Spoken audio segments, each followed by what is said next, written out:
नमस्कार, मैं हूं श्वेता सिंह और आप देख रहे हैं आज तक। आज खबरदार आपके लिए सीधे कोलकाता से, पश्चिम बंगाल से, जो कि केंद्र बिंदु है समूचे देश की सियासत का।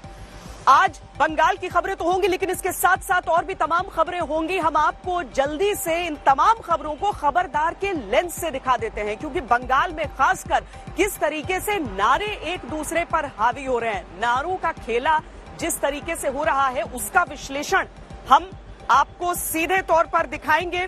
बंगाल में अब की बार किसके नारे बाउंड्री पार होंगे और कौन बड़ा स्कोर बनाएगा, ये बड़ा ट्रेंडिंग सवाल है। चुनावी नारे एक तरह के वाहन होते हैं जिन पर नेता अपनी चुनावी यात्रा करते हैं। ममता बनर्जी खेला होबे के नारे पर बंगाल चुनाव में राजनीतिक यात्रा कर रही हैं, लेकिन आज पीएम मोदी ने खेला होबे पर खेल कर दिया। दीदी और मोदी के बीच नारों और वादों की ये लड़ाई आपको देखनी चाहिए। साथ में बीजेपी उम्मीदवारों की नई लिस्ट को स्टडी करेंगे, जिसमें टीवी वाले श्रीराम की एंट्री हुई है।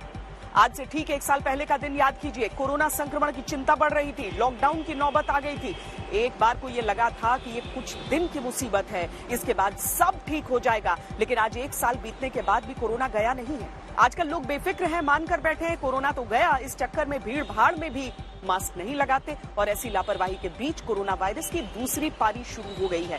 कोरोना की दूसरी लहर कितनी भयानक है, ये आज देखना बहुत जरूरी है। हम आम लोगों के साथ साथ नेताओं की लापरवाहियों को भी स्कैन करेंगे। ये कोरोना की नई लहर का सीरियस विश्लेषण है, आप भी इसे सीरियसली लीजिएगा। संकट काल में वैक्सीन की बर्बादी बड़ा मुद्दा है। स्वास्थ्य मंत्रालय कह रहा है कि देश में 6.5% वैक्सीन बर्बाद हो रही है। तेलंगाना और आंध्र प्रदेश में यह बर्बादी सबसे अधिक है। ऐसे में हमने वैक्सीन की बर्बादी का विश्लेषण किया है पूरे भारत के लिए। ये रिपोर्ट एक अलार्म है और आपको एक्स्ट्रा खबरदार भी कर देते हैं। केंद्रीय मंत्री नितिन गडकरी ने आज संसद में जानकारी दी है कि अगले एक साल में मौजूदा टोल कलेक्शन सिस्टम पूरी तरह से खत्म हो जाएगा।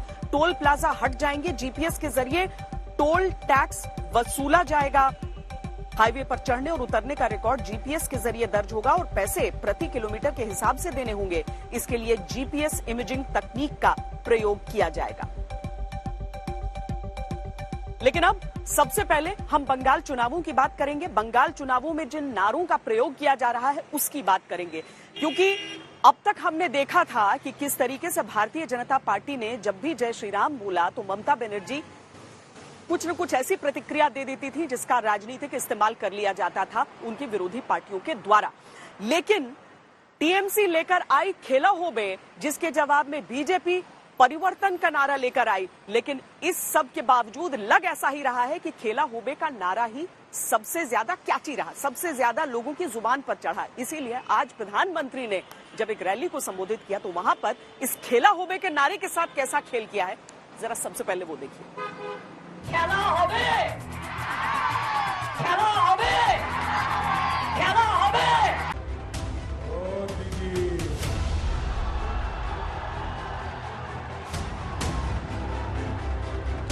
বাংলার ভাই বোনেদের চিন্তার খেলা আপনি খুব বছর খেলেছেন।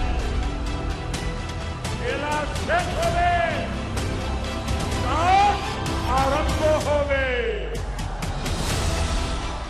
बंगाल में जो चुनावी स्लोगन सबसे हिट है, उसे पीएम ने ऐसा पकड़ा और उस पर ऐसा खेला कि दीदी का ये सुपरहिट स्लोगन उन पर ही उल्टा पड़ जाए। दीदी बोलेन खेला होबे, बीजेपी बोले चाकरी होबे। दीदी बोलेन खेला होबे, बीजेपी बोले विकास होबे।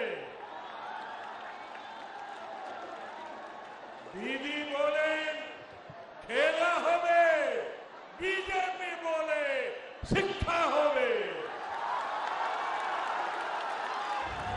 यानी पीएम ने दीदी के उस स्लोगन को खारिज कर दिया। इस स्लोगन के सहारे ही दीदी बंगाल में बीजेपी से लड़ रही और अपने लोगों में बीजेपी से टकराने का जोश भर रही। बोलून धर्म निये खेलबेन, खेला होबे, खेला होबे। ये खेला होबे बंगाल में इतना पॉपुलर हो गया है कि हर कोई इसे गा रहा है, हर जगह ये बज रहा है। इसके डीजे वर्जन बन गए हैं।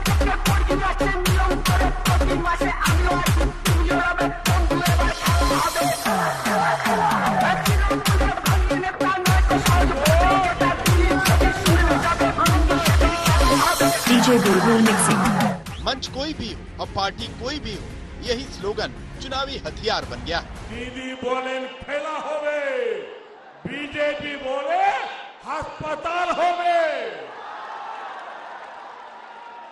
दीदी बोले खेला होवे, बीजेपी बोले स्कूल होवे। दीदी स्कूल होवे।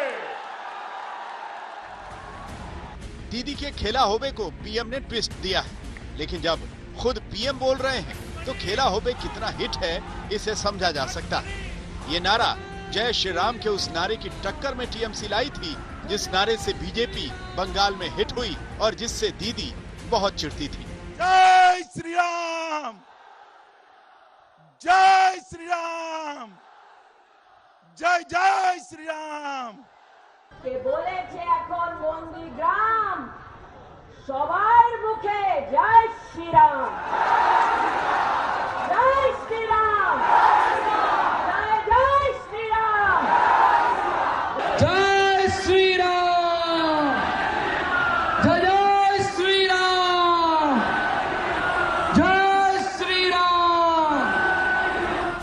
जय श्री राम के नारे की काट दीदी ने मंच से चंडी पाठ और मंदिर दर्शनों से निकाली।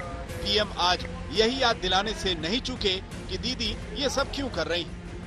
10 साल के तुष्टीकरण के बाद लोगों पर लाठियां डंडे चलवाने के बाद अब ममता दीदी अचानक बदली सी दिख रही है। ये हृदय परिवर्तन नहीं है, ये हारने का डर है। भाजपा की केंद्र सरकार की नीति है डीबीटी यानी डायरेक्ट बेनिफिट ट्रांसफर। पश्चिम बंगाल में ऐसे डायलॉग्स और एक दूसरे पर हमले वाले स्लोगन की बंगाल चुनाव में कोई कमी नहीं है। एक से बढ़कर एक नारों से एक दूसरे को जवाब दिया जा रहा है। चाइना चाइना, তোমরা বড় পিছনে যারা আছে, চাইনা চাইনা, চাইনা চাইনা, বিজেপি কে বিদায় দাও, বিজেপি কে বিদায় দাও। 2 मई दीदी যাচ্ছে, 2 मई दीदी যাচ্ছে, 2 मई दीदी যাচ্ছে, আসল পরিবর্তন আছে। असल परिवर्तन का नारा बंगाल में पीएम ने दिया है। पीएम खुद अपनी रैलियों में बंगाल में वो नारा लगवा रहे हैं, जिससे दीदी के खेला होबे को करारा जवाब मिले। भ्रष्टाचार, भ्रष्टाचार, तोलाबाजी, तोलाबाजी। इस बार भय नहीं, सिर्फ जॉय, भय नहीं सिर्फ जॉय। पश्चिम बंगाल मानुषेर जॉय। इस बार जोर से छाप, कमल छाप। लेकिन ममता बनर्जी भी कह रही हैं, खेलबो लड़बो जीतबो। इन्हीं डायलॉग्स और स्लोगन से ही आक्रामक राजनीति के तेवर दिख रहे हैं, जिससे बंगाल की चुनावी टक्कर और भी दिलचस्प हो गई है। पुरुलिया से सूर्याग्नि रॉय के साथ आज तक ब्यूरो। अभी तक चर्चा ये थी कि बंगाल में खेला होबे की परिवर्तन, लेकिन अब चर्चा ये होगी कि खेला होबे की विकास। और अब देखना है कि यहां से जो खबर की पूरी पिक्चर हमें संकेत दे रही है, इशारा किस ओर है। क्योंकि प्रधानमंत्री आज पुरुलिया में थे, जहां पर इस रैली को संबोधित करके उन्होंने इस नारे के साथ इस तरह का खेला किया। लेकिन खबर की पूरी पिक्चर हम आपको समझाते हैं। प्रधानमंत्री ने जब विकास होबे का नारा दिया तो उन्होंने 4 बड़े वादे किए। नल से जल पहुंचाने का वादा, एकलव्य स्कूलों को खोलने का वादा, ईस्टर्न डेडिकेटेड फ्रेट कॉरिडोर से कनेक्टिविटी और एग्रो इंडस्ट्रीज खोलना ताकि पलायन रोक सके। इनमें भी सूखा प्रभावित पुरुलिया के लिए नल से जल का वादा महत्वपूर्ण है। पुरुलिया में जल संकट को सुलझाने के लिए 2013 में जापान इंटरनेशनल कोऑपरेशन एजेंसी की मदद से पाइप ड्रिंकिंग वाटर प्रोजेक्ट शुरू हुए थे, लेकिन 8 साल में यह प्रोजेक्ट चींटी की रफ्तार से चले, जिस पर खुद दिसंबर 2020 में मुख्यमंत्री ममता बनर्जी ने रिव्यू मीटिंग में नाराजगी जाहिर की थी। इसके बाद पुरुलिया प्रशासन ने जनवरी में नए वाटर प्रोजेक्ट्स के प्रस्ताव बंगाल सरकार को भेजे। पुरुलिया में 47% इलाका सूखाग्रस्त है। पुरुलिया में 50% से कम इलाका खेती के लिए इस्तेमाल होता है। गर्मी के दिनों में तापमान 47-48 डिग्री तक चला जाता है। सिर्फ भूमिगत जल पर निर्भर लोगों के लिए बहुत मुश्किल हालात होते हैं। पुरुलिया में जल संकट इतना गहरा है कि लोक गीतों में उसे जगह मिलती है। ऐसे में पीएम मोदी ने जनमानस को प्रभावित करने की कोशिश की है। कोलकाता से 300 किलोमीटर दूर अयोध्या पहाड़ियों और झारखंड के घने जंगलों के बीच बसा पुरुलिया आदिवासी बहुल है। बंगाल में दूसरे नंबर पर एसटी आबादी इसी जिले में है। 2016 में टीएमसी ने पुरुलिया जिले की 9 में से 7 विधानसभा सीटें जीती थी, लेकिन 2018 के पंचायत चुनाव में 1943 में से 645 सीटें बीजेपी को मिली थी। 2019 में लोकसभा सीट बीजेपी ने जीती थी। पुरुलिया में पीएम के तेवरों के पीछे ये पूरा समीकरण भी है। बीजेपी की इस लिस्ट के साथ ही एक बड़ी अजीब सी बात भी हुई है, क्योंकि चौरंगी से, कोलकाता के चौरंगी से जिस उम्मीदवार के नाम का ऐलान किया गया, शिखा मित्रा, उन्होंने ही इस बात पर आपत्ति जता दी। हम आपको बताते हैं विस्तार से दरअसल क्या हुआ, क्योंकि बहुत एम्बैरेसिंग परिस्थिति हो गई थी भारतीय जनता पार्टी के लिए। कैंडिडेट बीजेपी पर भड़क गई कि टिकट की लिस्ट में उनका नाम क्यों नहीं है, क्यों आया, और जब उन्होंने न तो टिकट मांगा था और न ही बीजेपी में शामिल है, उस कैंडिडेट ने कह दिया कि वो बीजेपी से चुनाव नहीं लड़ेंगी। इनका नाम शिखा मित्रा है, बंगाल में कांग्रेस के पूर्व अध्यक्ष सोमेन मित्रा की पत्नी है। शिखा का कहना है कि कुछ हफ्ते पहले शुभेंदु अधिकारी मिले थे उनसे और कहा था कि भारतीय जनता पार्टी वो ज्वाइन कर ले, लेकिन उन्होंने उसी समय कह दिया था कि वो पार्टी नहीं ज्वाइन करना चाहती है, तो चुनाव लड़ने का तो सवाल ही नहीं उठता है। बीजेपी के लिए बड़ी दुविधा की स्थिति है, इस पर जवाब देते बनता नहीं है। टीएमसी से आए हुए लोगों को पहले ही कई टिकट जो बीजेपी ने दिए हैं उसकी वजह से अपने ही कार्यकर्ताओं का गुस्सा झेलना पड़ा है।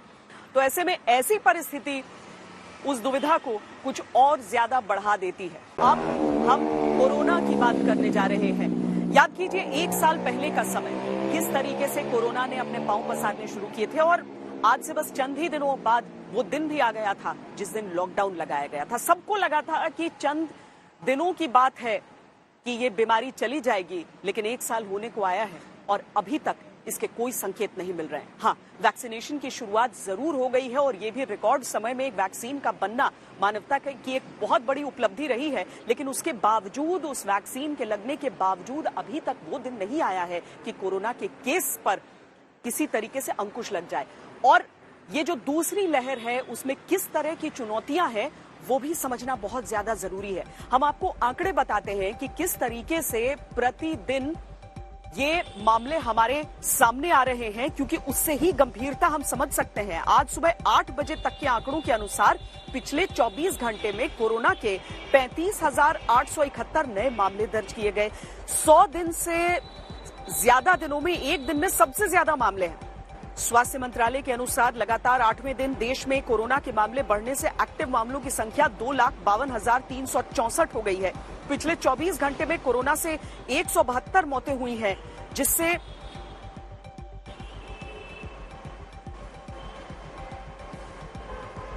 कोरोना से मौतों का आंकड़ा 1,59,216 हो चुका है। बुधवार को पीएम मोदी के मुख्यमंत्रियों के साथ बैठक में जो आंकड़े पेश किए गए उसमें बताया गया है कि सबसे चिंताजनक स्थिति महाराष्ट्र की है। केंद्रीय स्वास्थ्य मंत्रालय ने कहा है कि 60% से ज्यादा कोरोना के एक्टिव केस अकेले महाराष्ट्र में है। कोरोना संक्रमण के चलते रोज हो रही मौतों में से 45% महाराष्ट्र से हैं। यहां बुधवार को एक दिन में 23,000 से ज्यादा मामले सामने आए हैं। 84 लोगों की जान चली गई है। दिल्ली में भी महामारी के मामलों में लगातार बढ़ोतरी हो रही है। बुधवार शाम तक बीते 24 घंटों में 536 नए मामले सामने आए। इस दौरान 3 मरीजों की मौत हो गई। दिल्ली में फिलहाल 2,702 एक्टिव मामले हैं, जो 15 जनवरी के बाद सबसे अधिक हैं। यानी देश में कोरोना एक बार फिर आउट ऑफ कंट्रोल होता जा रहा है। अगर ऐसा ही चलता रहा तो एक बार फिर से देश में लॉकडाउन जैसे हालात बन सकते हैं, बल्कि कई शहरों और राज्यों में इसकी शुरुआत हो चुकी है। देश के कुछ राज्यों में लॉकडाउन, नाइट कर्फ्यू, धारा 144 जैसे कदम उठाए जा चुके हैं। महाराष्ट्र के पुणे, औरंगाबाद समेत 5 जिलों में नाइट कर्फ्यू लग चुका है। पंजाब के लुधियाना, जालंधर समेत तकरीबन 10 शहरों में इस तरह की चीज दिखी है। मध्य प्रदेश के भोपाल और इंदौर में, गुजरात के 4 शहरों अहमदाबाद, वडोदरा, सूरत, राजकोट में नाइट कर्फ्यू लग चुका है। इसके अलावा देश में दिल्ली से सटे यूपी के 2 जिलों गाजियाबाद और नोएडा में धारा 144 लागू कर दी गई है। लेकिन क्या सिर्फ नियम बना देने, कर्फ्यू लगा देने या धारा 144 लागू कर देने से कोरोना काबू में आएगा? सच ये है कि आम हो या खास, लोगों में अब कोरोना से जो डर है वो खत्म हो गया है। यही वजह है कि कोरोना वायरस सबसे बड़ी ताकत कोरोना वायरस की बन गई है, यही मन से डर खत्म हो जाए।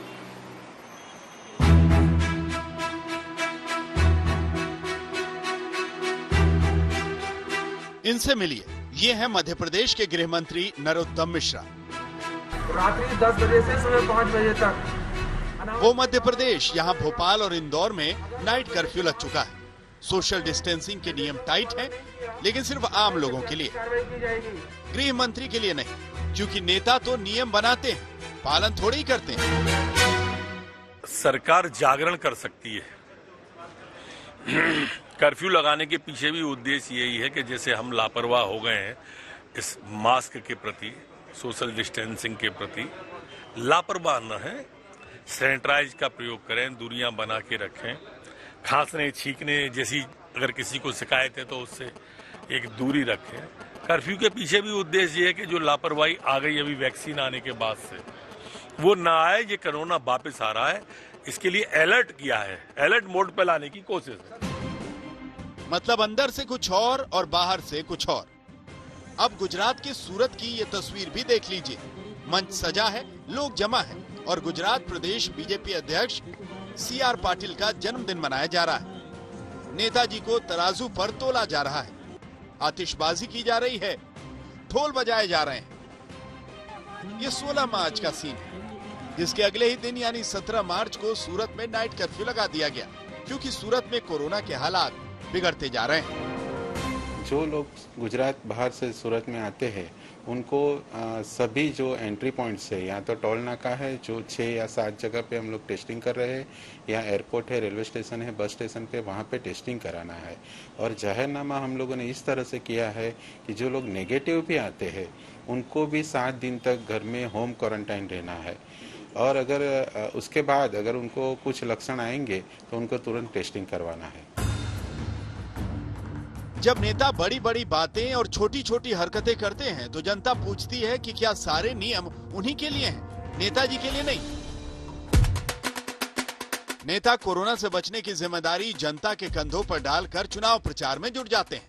जनता को कोरोना से बचने के गुर सिखाकर रैलियों में भीड़ जुटाते हैं, मास्क और सैनिटाइजर का महत्व समझाते हैं, लेकिन वोटों के महत्व को भी समझते हैं।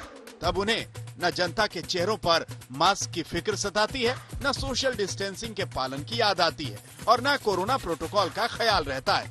ये जनता पहले के चुनाव में भी देख चुकी है और अब होने जा रहे चुनाव में भी देख रही है। लेकिन जनता की ये सहूलियत सिर्फ चुनावी राज्यों में मिलती है।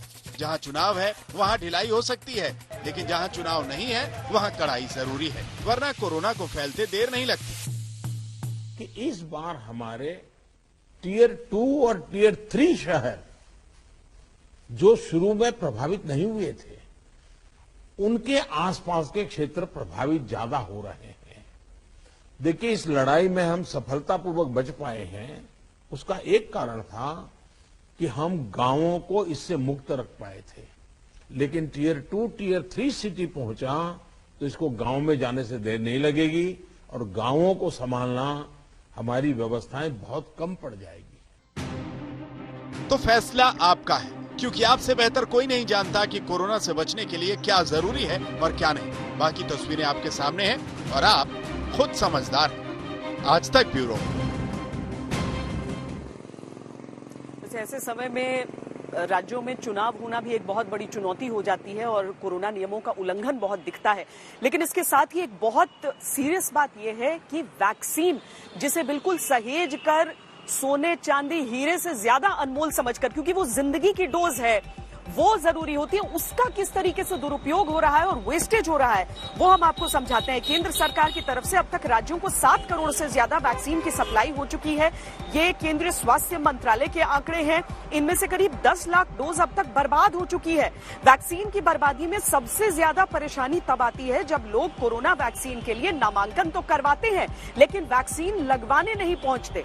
ऐसे में कोल्ड चेन स्टोर से स्वास्थ्य केंद्र पर भेजी जाने वाली वैक्सीन खराब हो जाती है। केंद्रीय स्वास्थ्य मंत्रालय के अनुसार वैक्सीन की एक शीशी खुलने के बाद 10 लोगों को डोज दी जा सकती है। वैक्सीन की शीशियां खोले जाने के बाद सिर्फ 4 घंटे तक असरदार होती हैं। हर स्वास्थ्य केंद्र पर रोजाना उतनी ही वैक्सीन पहुंचती है जितने लोगों ने उस दिन रजिस्ट्रेशन करवाया होता है। लेकिन जब लोग वैक्सीन लगवाने नहीं पहुंचते तो वैक्सीन बर्बाद हो जाती है। जानकारी के अनुसार देश में वैक्सीनेशन रजिस्ट्रेशन के बाद सेंटर पर पहुंचने वाले लोगों की दर 55% ही है, जो वैक्सीन की बर्बादी का सबसे बड़ा कारण है। देश में अभी वैक्सीन के बर्बाद होने की राष्ट्रीय दर 6.5% है। सबसे ज्यादा वैक्सीन की बर्बादी तेलंगाना राज्य में हो रही है, जहां 17.6% वैक्सीन बर्बाद हो गई है। दूसरे नंबर पर उसका पड़ोसी राज्य आंध्र प्रदेश है, जहां कुल वैक्सीन के 11.6% डोज तय समय पर लोगों को नहीं लग पाई। तीसरे नंबर पर उत्तर प्रदेश, जहां 9.4% वैक्सीन बर्बाद हो चुकी है। कर्नाटक, जम्मू कश्मीर में करीब 6.5% की बर्बादी के साथ चौथे और 5वें नंबर पर है। देश में बर्बाद हुई वैक्सीन में 44% से भी ज्यादा इन 5 राज्यों में हुई है। वैक्सीन की इस बर्बादी पर आज तक की टीमों ने कई राज्यों से ग्राउंड रिपोर्टिंग की है।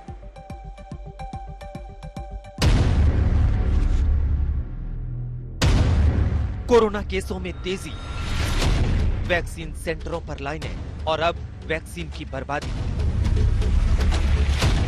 समस्या गंभीर है। एक प्रकार से जितना परसेंटेज वेस्टेज होता है हम किसी के अधिकार को बर्बाद कर रहे हैं। वैक्सीन की बर्बादी को मॉनिटर करने के लिए आज तक की टीम पहुंची उत्तर प्रदेश, जो वैक्सीन बर्बादी की लिस्ट में नंबर 3 पर है। ऐसा क्यों है, ये हमें लखनऊ के एक वैक्सीनेशन सेंटर पर पहुंचकर पता चला। हम राजधानी लखनऊ के श्यामा प्रसाद मुखर्जी अस्पताल में पहुंचे हैं, जहां पर ये वैक्सीन चल रहा है। यहाँ पे वैक्सीनेशन कराया जा रहा है। जो लोग आ रहे हैं उनको वैक्सीन लगाई जा रही है। वॉयल है, हम जो नर्स है उनसे भी बात करेंगे। हमारे पास जो वॉयल आया है वो 5 ml का है, जिसमें 10 डोज बनती हैं। मतलब 10 पर्सन को हम लगा सकते हैं। 0.5 ml का एक डोज होता है। ये 5 ml का वॉयल है, कोवैक्सीन वॉयल है। ये कितना फीसदी अगर आप बात करें तो कितना खराब होता होगा? वेस्टेज नहीं, हाँ, एक दो अगर नहीं कोई आया तब वेस्ट हो जाता, वरना वेस्ट नहीं होता है। वैक्सीन वेस्टेज की कई वजहें हैं, जिनमें से एक वजह ये भी है कि लोग वैक्सीन लगवाने से अभी भी हिचक रहे हैं। जम्मू कश्मीर में 5 लाख से ज्यादा लोगों को वैक्सीन की डोज लग चुकी है, जो वैक्सीन बर्बादी के मामले में 5वें नंबर का राज्य है। आज तक की टीम श्रीनगर के कोविड वैक्सीनेशन सेंटर पर पहुंची और वैक्सीन वेस्टेज की वजह समझने की कोशिश की।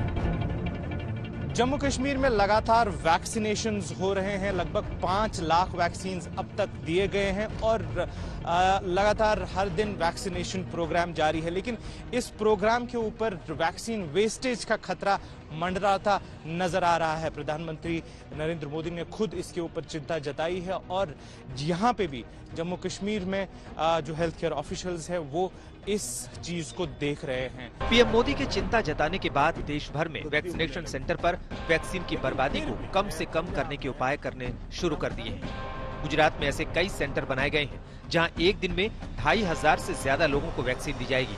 वैक्सीनेशन की टाइमिंग भी बढ़ा दी गई है। खबरदार में हम आपको व्यापार की खबरें दिखाते हैं कि किस तरीके से होम लोन की दर ने अब अर्थव्यवस्था की कमान संभाल ली है। देखिए ये रिपोर्ट। होम लोन की ब्याज दरों के 15 साल के न्यूनतम स्तर पर पहुंचने से रियल एस्टेट सेक्टर का कोरोना के कहर से बाहर निकलने का भरोसा बढ़ गया है। कोरोना के बीच जारी आर्थिक कमजोरी के दौर में आरबीआई ने लगातार रेपो रेट घटाया है, जिसके नतीजे में बैंकों ने ब्याज दर घटाई है। इसके असर से आज महज 6.6% की दर पर होम लोन मिल रहा है। डेवलपर्स का दावा है कि इस सस्ते होम लोन की वजह से घर खरीदारों को प्रॉपर्टी खरीदने का ये सबसे सही समय नजर आ रहा है। इस समय होम लोन का जो रेट है वो 15 साल में सबसे नीचा रेट है, जिसके अंदर अगर कोई कस्टमर को रियल एस्टेट में निवेश करना है और उसको होम लोन की जरूरत है तो वो इसके लिए सबसे बेहतर समय। एचएफसी के द्वारा कस्टमर्स के लिए काफी बेनिफिट्स लाए गए हैं, जिससे रियल एस्टेट के अंदर डिमांड और बूस्ट दोनों ही देखा गया है।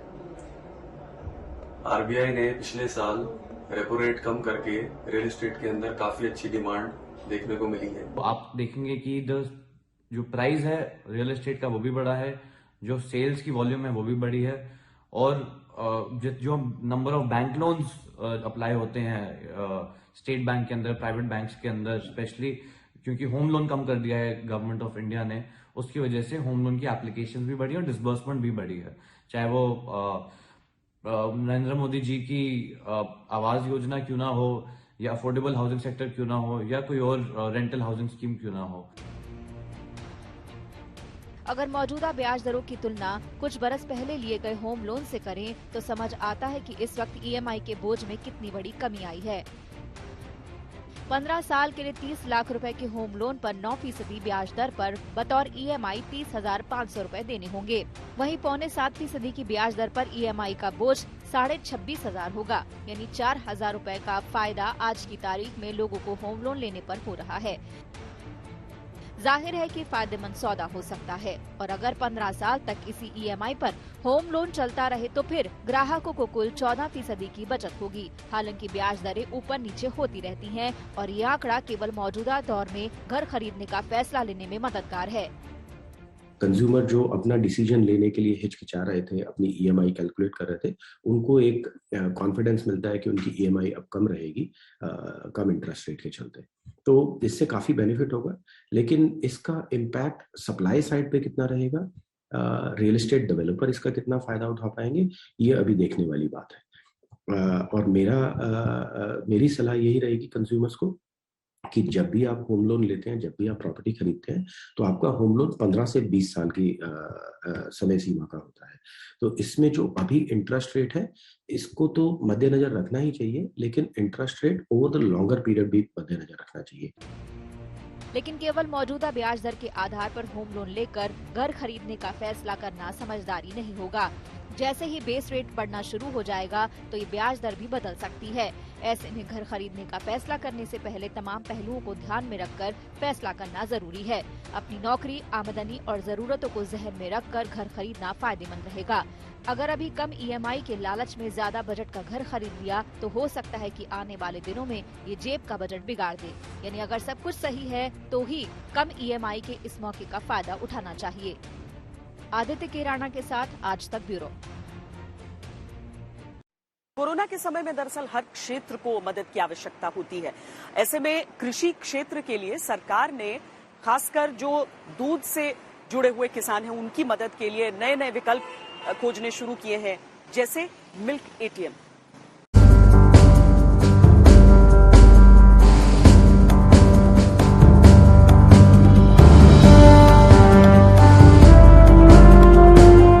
किसानों की आमदनी दोगुनी करने के लिए सरकार लगातार खेती किसानी के अलावा कृषि से जुड़े दूसरे कारोबार को भी बढ़ावा देने के लिए जुटी है। सरकार ने दुग्ध उत्पादन के लिए पशुपालन पर भी फोकस करने का काम किया है। इसी के चलते देश में डेयरी उद्योग को काफी बढ़ावा मिल रहा है। जम्मू कश्मीर के पुलवामा जिले में खोला गया राज्य का पहला मिल्क एटीएम यानी दूध वेंडिंग मशीन इस सफलता को बयान कर रही है। दुग्ध उत्पादन के लिए मशहूर पुलवामा को कश्मीर का आनंद यानी कश्मीर का दूधाकुल भी कहा जाता है। पुलवामा राज्य में सबसे ज्यादा दूध उत्पादन करने वाला जिला है। यहाँ पर रोजाना करीब 7 लाख लीटर से भी ज्यादा दूध का उत्पादन होता है। ये मशीन एकीकृत डेयरी विकास योजना के तहत लगाई गई है। एक स्कीम है IDDS integrated dairy development scheme, जिसमें हम जो हमारे बेनिफिशरीज है डेयरी फार्मर्स है उनको हम 50% सब्सिडी पर मुख्तलिफ जो इक्विपमेंट्स दे रहे हैं, जिनमें एक कंपोनेंट मिल्क एटीएम है। तो इसको हमने इसकी एप्लीकेशन ली, उसको हमने रिकमेंड किया और इसका केस रिकमेंड हो गया। तो इसको हमने 50% सब्सिडी पर जो ये एटीएम इन्होंने लगाया है, ये पुलवामा टाउन के वैली में अपनी नौयत का पहला एटीएम है। दूध वेंडिंग मशीन की क्षमता 500 लीटर है और इस मशीन से एक बल्क मिल्क कूलर भी जोड़ दिया गया है, जो मशीन के अंदर दूध को 4 डिग्री सेल्सियस पर रखेगा। इससे दूध करीब 3 दिनों तक ताज़ा रह सकता है। अब पशुपालन विभाग पुलवामा जिले की दूसरी जगहों पर भी ज्यादा से ज्यादा दूध एटीएम लगाना चाहता है। ये साफ संकेत है कि किस तरह से डेयरी कारोबार की तरफ युवाओं की दिलचस्पी बढ़ रही है। जानकारों का ये भी मानना है कि मिल्क एटीएम जैसी पहल लोगों की जरूरतों को पूरा करने के साथ ही युवाओं के लिए भी अपना रोजगार शुरू करने का बेहतरीन मौका है। किस तरह से युवा अब डेयरी कारोबार की तरफ आकर्षित हो रहे हैं, पुलवामा इसकी मिसाल है। दरअसल पिछले कुछ सालों में पुलवामा के युवाओं की दिलचस्पी डेयरी व्यापार की तरफ बहुत बढ़ी है, जिसकी वजह से पुलवामा दूध उत्पादन के मामले में जम्मू कश्मीर में आगे रहने वाला जिला बन गया है। यहाँ के ज्यादातर ग्रामीण परिवार बागवानी में लगे हुए थे, लेकिन अब वो सभी मिलकर गायों को पाल रहे हैं और दूध का उत्पादन कर रहे हैं। इस जिले के शिक्षित युवाओं ने भी अपने छोटे छोटे डेयरी फार्म खोल लिए हैं। डेयरी उद्योग से जुड़े कारोबारियों का मानना है कि अगर सरकार इस सेक्टर की चंद मुश्किलों को दूर कर देती है तो फिर ये निर्यात बढ़ाने, रोजगार में इजाफा करने के साथ ही आत्मनिर्भर भारत का रास्ता साफ कर सकता है। जाहिर है, जिस तरह से सरकार अब कृषि से जुड़े तमाम सेक्टर्स को अलग अलग फोकस करके बढ़ाने पर लगी है, उससे भी देश की आर्थिक रफ्तार तेज होने की भरपूर संभावना है। हालांकि इस मिशन को सफल बनाने के लिए सरकार को मदद के साथ साथ छोटी छोटी अड़चनों को भी दूर करने पर फोकस करना चाहिए। आज तक ब्यूरो। कोरोना से जो बढ़ता हुआ खतरा है उससे सबको मिलकर निपटना होगा। आंकड़े अगर बढ़ रहे हैं तो उसमें वाकई एक ऐसा खतरा है जिसे हमें समझना होगा, क्योंकि दूसरी लहर किसी भी बीमारी की और ज्यादा चुनौतियां लेकर आती है। अभी के लिए खबरदार में इतना ही। देश और दुनिया की बाकी खबरों के लिए देखते रहिए आज तक।